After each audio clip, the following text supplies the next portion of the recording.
تمہیں میری سمجھ آئی ہے احمق آدمی؟ سنگر تیکن اور حلیمہ سلطان علاء-الدین کے سامنے نہیں پہنچنے چاہیے۔ کل صبح تم کونیا روانہ ہو جاؤ گے۔ میری نظروں سے دور ہو جاؤ آپ۔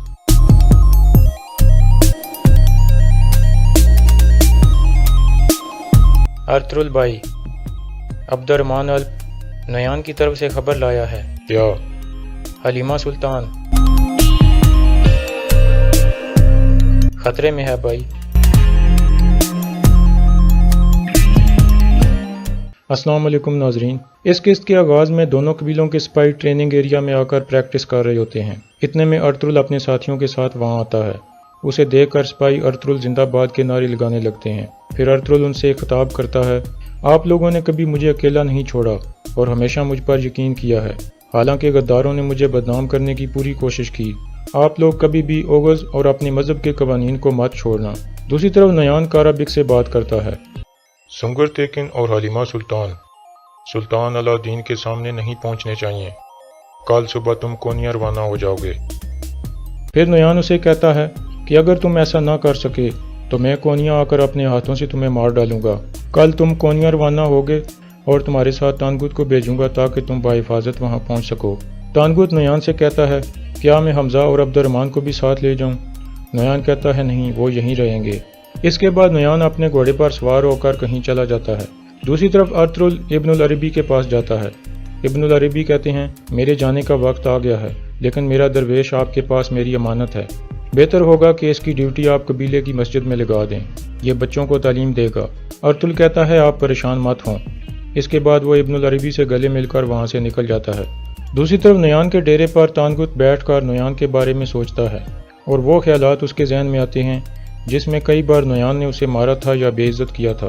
تانگوت اپنے آپ سے باتیں کرتا ہے اور کہتا ہے، نیان نے اوگیڈے کی فوج کو تباہ کر دیا ہے، اس لیے ایسے آدمی کو جیت نہیں ہار ملنی چاہیے۔ اس طرح تانگوت اندر سے نیان کے خلاف ہو جاتا ہے اور چاہتا ہے کہ نیان کو کمانڈر کے عہدے سے ہٹا دیا جائے۔ اس کے بعد تانگوت اٹھ کر عبد الرحمن کے پاس جاتا ہے اور اسے کہتا ہے کہ نیان ہمارے ساتھ بہت زیادتی کرتا ہے۔ جب ہم ناکام ہو کر لوٹتے ہیں تو ہمیں کہتا ہے کہ تم زندہ واپس کیوں آئے۔ کل وہ کارابک کو کونیا بھیج رہا ہے اور چاہتا ہے کہ حلیمہ سلطان کو مار دیا جائے اس سے پہلے کہ وہ سلطان علاء-الدین سے ملاقات کرے، اور اگر کچھ بھی غلط ہوا تو نیان مجھے مار دے گا۔ دراصل یہ خبر تانگوت نے جان بوجھ کر عبد الرحمن کو دی تھی، کیونکہ اسے پتا تھا کہ عبد الرحمن جا کر یہ خبر ارطغرل تک پہنچائے گا اور پھر ارطغرل حلیمہ سلطان کو بچانے کے لیے آئے گا۔ اس طرح میں ارطغرل کو قابو کر کے مار ڈالوں گا۔ دوسری طرف قبیلے میں گمس تیکن آیت اللہ کو کہتا ہے کہ ارطغرل ہمارے لیے مشکلات پیدا کرے گا۔ آیت اللہ اسے کہتی ہے، ارطغرل تمہاری سوچ سے بھی زیادہ تیز ہے۔ گمس تیکن کہتا ہے، ابھی میں نے اپنا اصل کھیل نہیں کھیلا، اس جیسوں کو تو میں نے کونیا کے محل میں تربیت دی ہے۔ میں تو تیکن کو ارطغرل سے لڑا دوں گا، پھر دیکھوں گا کہ وہ کتنا تیز ہے۔ دوسری طرف نیان اکیلے میں تاجر افراسیاب سے ملاقات کرتا ہے اور اسے کہتا ہے کہ جب تم قبیلے سے مال لینے جاؤ گے تو سونا اپنے ساتھ نہیں لے کے جاؤ گے اور کہو گے کہ سونا راستے میں آ رہا ہے۔ جب تم قبیلے میں سونے کا انتظار کر رہے ہوگے، اس دوران میں تم سے ایک کام کرواؤں گا۔ دوسری طرف گونجا گل قبیلے سے باہر آئی ہوتی ہے تاکہ اپنے والد کے لیے کچھ جڑی بوٹیاں لے کر جا سکے۔ اتنے میں گندوگدو وہاں آتا ہے۔ گندوگدو اسے کہتا ہے کہ میں اپنی زندگی تمہارے ساتھ گزارنا چاہتا ہوں، جس پر گونجا گل بھی مسکرا کر رضامندی کا اظہار کر دیتی ہے۔ دوسری طرف قبیلے میں جرگے کی تیاری ہو رہی تھی، جس میں یہ طے ہونا تھا کہ قبیلے کے سپاہیوں کا کمانڈر اب کون ہوگا۔ یہ جرگہ ارطغرل کے کہنے پر ہونا تھا، کیونکہ اسے لگتا تھا کہ توتیکن اس ذمہ داری کے قابل نہیں ہے۔ توتیکن بھی جرگے میں جانے کی تیاری کرتا ہے اور کہتا ہے کہ میں ارطغرل کو کامیاب نہیں ہونے دوں گا۔ دوسری طرف عبد الرحمن گائکلی کے غار میں پہنچتا ہے اور گائکلی کو کہتا ہے کہ فوراً قبیلے میں ارطغرل بھائی کے پاس جاؤ اور بتاؤ کہ حلیمہ سلطان اور سنگر تیکن کی زندگی خطرے میں ہے۔ قبیلے میں جرگہ شروع ہو جاتا ہے۔ ارطغرل کہتا ہے، سپاہیوں کی کمانڈ دوبارہ ہمیں مل جانی چاہیے، کیونکہ توتیکن کی غلطیوں کی وجہ سے قبیلے کو بہت نقصان ہوا ہے۔ توتیکن کہتا ہے، تم موقع کا فائدہ اٹھا رہے ہو، کیا تم اپنے ایک ہاتھ سے سپاہیوں کے کمانڈر بننا چاہتے ہو؟ ارطغرل کہتا ہے، نہیں، میں کمانڈر نہیں بننا چاہتا، بلکہ میں اس عہدے کے لیے گندوگدو کا نام تجویز کرتا ہوں۔ پھر حائمہ خاتون بولتی ہیں اور کہتی ہیں، میں بھی یہی چاہتی ہوں، لیکن کرکل سردار ان کی مخالفت کرتا ہے اور کہتا ہے کہ لوگ کیا کہیں گے کہ یہ فیصلہ ہم نے کیوں کیا ہے۔ اس کے بعد حکیم ارتک بول پڑتا ہے اور کرکل سردار سے کہتا ہے کہ کافی عرصے سے ہمارا قبیلہ مشکلات میں گھرا ہوا ہے، اس لیے بہتر ہے کہ آپ جرگے کے لوگوں کو یہ فیصلہ کرنے دیں، جس پر کرکل سردار رضامند ہو جاتا ہے۔ اور جرگے کے لوگوں سے مخاطب ہو کر کہتا ہے، جو لوگ گندوگدو کو سپاہیوں کا کمانڈر بنانا چاہتے ہیں وہ اپنے ہاتھ کھڑے کریں۔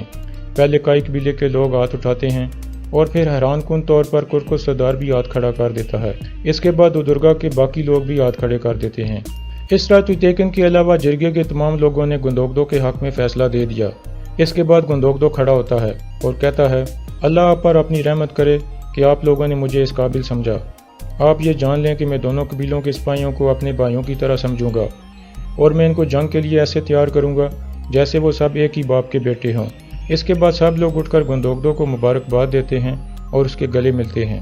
جرگے کے بعد تویتیکن گمستیکن کے خیمے میں جاتا ہے اور غصے سے کہتا ہے کہ آپ ایسا کیسے کر سکتے ہیں؟ گمستیکن کہتا ہے، یہ میں نے نہیں بلکہ تمہارے والد نے کیا ہے۔ تمہارا والد اور باقی لوگ فیصلہ کر چکے تھے، اس کے بعد میں نے ہاتھ کھڑا کیا تھا۔ انہوں نے پہلے ہی سوچا ہوا تھا کہ تمہیں اس عہدے سے ہٹانا ہے۔